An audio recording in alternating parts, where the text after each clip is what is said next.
These are the 10 worst Keyblades in the Kingdom Hearts series. Considered one of the most powerful weapons in gaming, the Keyblade is able to shoot out magic, cut through buildings, and unlock any door. While there are multiple Keyblade wielders, the way the Keyblades are altered are through their keychain. As you play through the games, you'll unlock more keychains that can change the form of your weapon, either by completing a world, defeating a challenging boss, or by reaching a certain narrative point. Some keychains are a real treat to unlock and feel like a true reward for all of your hard work, while others leave you dazed and confused like, why would you give me this? With so many Keyblades to choose from, I wanted to go through the absolute worst. The Keyblades that I go out of my way to avoid. Or rather, the ones that are going to go unequipped throughout my entire playthrough. Like, I only unlocked this thing to have 100% completion on my file. I have no use for it ever again. For some of these weapons, I'll be talking about how they're objectively bad, weak attack stats, or a useless ability. But then there are other Keyblades that get me mad for an entirely different reason. Ones that hurt more because of their limitless potential being cut off before they even get the chance. I talked about the strongest Keyblades and the most difficult to unlock. Now, these are the worst Keyblades across the cosmos. But before I get into it, let me know in the comment section below, what is your most hated Keyblade? There are hundreds of different options to choose from, and while you're down there, please be sure to hit that like button. It helps out the channel big time. It does make you wonder who is the blacksmith, making them look like some of the most unfortunate creations known to man. Let's get started with number 10. Narratively, the Xlade is considered the most powerful in the series. It has the power to unlock the door to Kingdom Hearts, the world's most ultimate power. It is also the Keyblade in which all other Keyblades are designed from, all of which were created in its image. Now, you tell me, why the Keyblade that is deemed the most powerful and the most important, the most legendary of all the Keyblades in the series, is just two Kingdom Keys duct taped together with a sword coming out of it. This design will bother me until the end of time. In Kingdom Hearts, a big part of the story is emphasizing that Sora himself is not special, but rather his friendship with others is where his strength comes from. I totally get that, he's the main character and all, but having his weapon and the ultimate death-all weapon be basically designed the same feels weird, especially since the Xlade has existed long before Sora even got his hands on the thing. Is this one of those this has been his destiny the entire time kind of thing? Or is it because Vanitas looks like Sora so the blade looks like this? There's really no solid reason for the Xlade to look like this without connecting directly to Sora. And you don't even get to use it in the series. Even though Sora ends up with it at the end, you're actually never able to use this thing in a fight. It's like a Keyblade that sits in the closet except it's a ghost and it just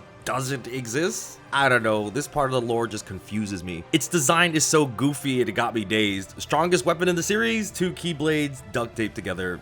Cool. This is one of the grossest Keyblades I have ever seen in my life. The best thing I can see this used for is as a potential back scratcher for Goofy. The Jungle King is a reward to the player for clearing out deep jungle for the first time. Tarzan should have kept this for himself. Treated it like a wooden stick and just kept this ugly thing away from me. This is the sound you hear when you get touched by this thing. Considering this is a Keyblade you get fairly early into the game, you'll be benching this pretty soon. To give credit, it does have long reach and has a better chance of landing critical hits, but this is the most beginner level Keyblade that they could offer you, especially when you compare its design to the remaining ones in Kingdom Hearts 1. They all look regal and grand in some way. This tree looks like they glued together some saplings and called it a day. If I hit something too hard with this, it might fall apart. I remember getting hit with a little jump scare every time I passed this thing in the menus. Ugh. The Winner's Proof is a Keyblade that's exclusive to the Final Mix versions of the games. To unlock it, you need to clear out all 13 of the mushroom challenges scattered around the world. Each of them will require you to think outside of the box to solve them, as they need more than just button mashing to clear out this challenge. The Looney Tunes nonsense that comes out of these enemies is enough for someone to look up a guide. Now the issue here isn't the Keyblade itself, I think it has a pretty decent design. I like how the mushrooms are running up and down the sides of it, but rather this is a Keyblade you're unlocking towards the end of the game. And once you finally get it, its special ability is EXP 0, making it so you collect no XP when defeating enemies. Now, why would I use this? It's a Keyblade strictly made as a reward for clearing out the mushrooms. It's a trophy for clearing out all of those challenges. But then you get a Keyblade that leaves you at a disadvantage, especially if this is the post game. You'd want to get to level 99 for the game's more challenging bosses, meaning you're not using this Keyblade to grind. Another one that's just going to chill there in the menus forever. I mean, hey, at least it's nice to look at.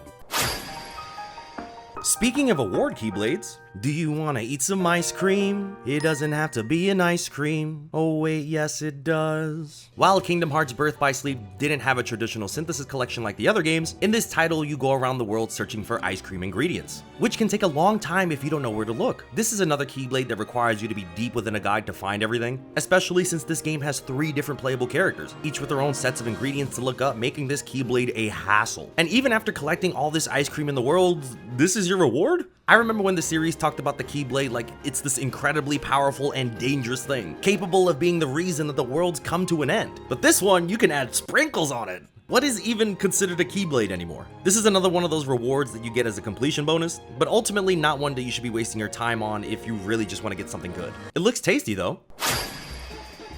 This is another Keyblade that I would consider hideous. The design itself is based off the Steamboat stacked on top of the ship, while the handlebar is a lifesaver floaty. They said, what if we made a giant metal pipe a Keyblade and called it a day? I get why it's black and white because of this world's aesthetic, but I wish they focused more on the rubber hose aspect of the world, as this is where the style of animation comes from. So it would have been cool to get a cool looking Keyblade that reflected that a bit more. Maybe even some hints towards the old King Mickey design of this world, like incorporating his long skinny arms or his big white gloves. Regardless, this is another Keyblade that is going to be sitting in the closet, never to be seen again.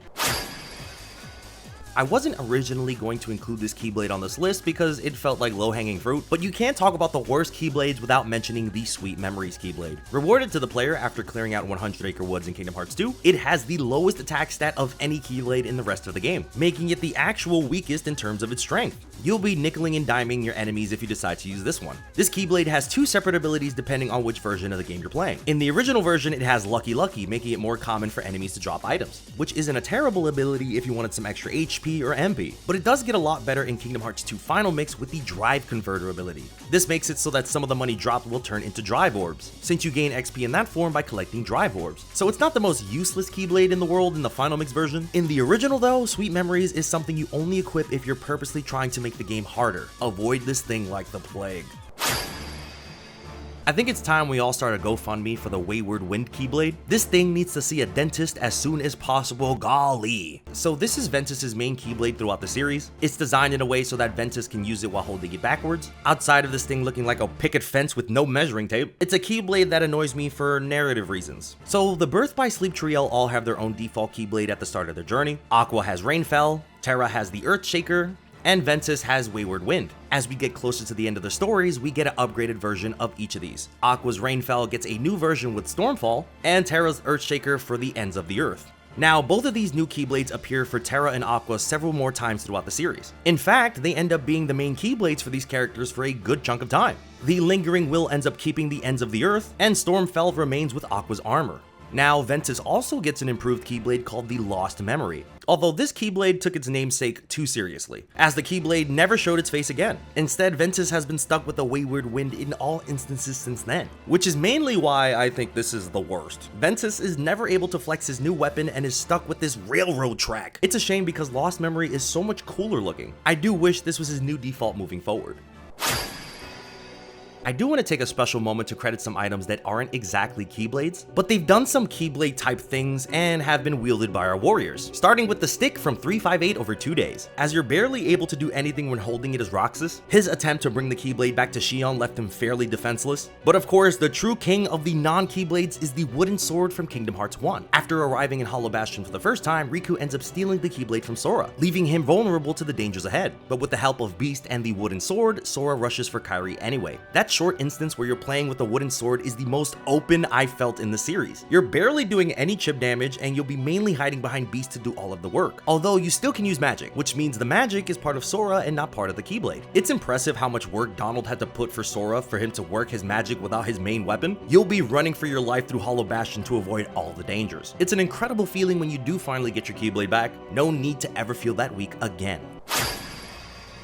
The two become one Keyblade is one that leaves me torn. For starters, it's a beautiful design combining the light and darkness to represent Sora and Roxas, and its ability makes it easier to unlock Final Form, the strongest version of Sora in Kingdom Hearts 2. Now, I think this weapon is great for getting this extra form, but once the form is unlocked, there's really no reason to ever use it again. In fact, outside of using it to unlock the form leaves you at a disadvantage in combat, as the ability Light and Darkness makes it so whenever Sora uses a dry form outside of Final Form, he will turn into Anti-Form. Now, Anti-Form can be fun every once in a while, but actually trying to use this on some of the game's more challenging fights is not a good idea. It leaves you wide open for attacks since you're unable to block and heal, and you're basically running for your life until the form is over. Considering there are 4 other dry forms to choose from on this list, I can imagine players would hit the wrong button in the more intense situations. Unlock Final Form and put the two become one Keyblade away, it is just gonna get you killed.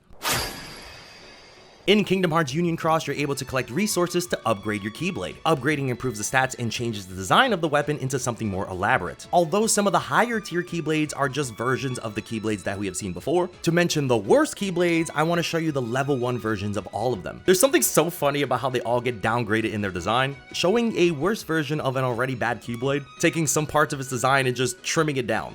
For example,